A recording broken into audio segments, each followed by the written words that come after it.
Good morning বন্ধুরা, আজকে আমরা নিয়ে চলে আসলাম ব্যাঙ্গালোরের একটা মিনি ব্লগ।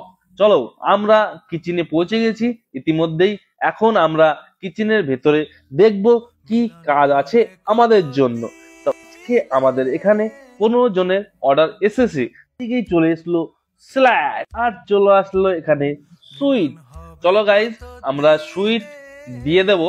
দিয়ে দেওয়ার পরে সুইটটা আসলে কি জিনিস দিয়ে বানিয়েছে? সিমাই।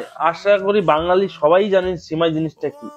আর আবার এদিকে বন্ধুরা রুটি প্যাকিং করছে। রুটি প্যাকিং করছে কিসের জন্য? সিল পেপার দিয়ে। রুটিটা গরম থাকার জন্য। আমাদের এখানে সবাই গরম গরম খাবার খেতে ভালোবাসে। এদিকে চলে আসলো ডাল, একদম গরম গরম ডাল একদম উঠিয়ে দিয়ে দিল।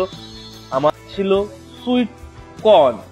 গাইস, চিকেন ছিল না, ডেলি চিকেন দেওয়া হয়, আজকে নন ভেজে ছিল আন্ডা কারি। গাইস, কে কে আন্ডা কারি খেতে ভালোবাসো অবশ্যই জানাবে আমাকে। আর এবারে চলে আসলো সাদা রাইস। সাদা রাইস একদম গরম ছিল।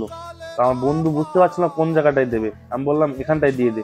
চলো গাইস, সাদা রাইস দেওয়ার পরে চলে আসবে জিরা রাইস। আর জিরা রাইস কে কে খেতে ভালোবাসো সেটা অবশ্যই আমাকে কমেন্টে জানাবে।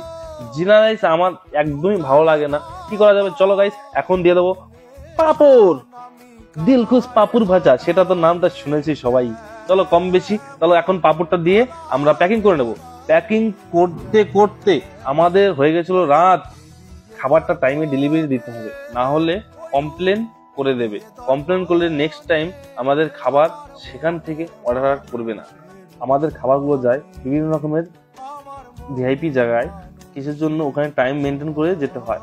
আর আমাদের টাইমের মধ্যেই খাবারটা ডেলিভারি দিতে হবে।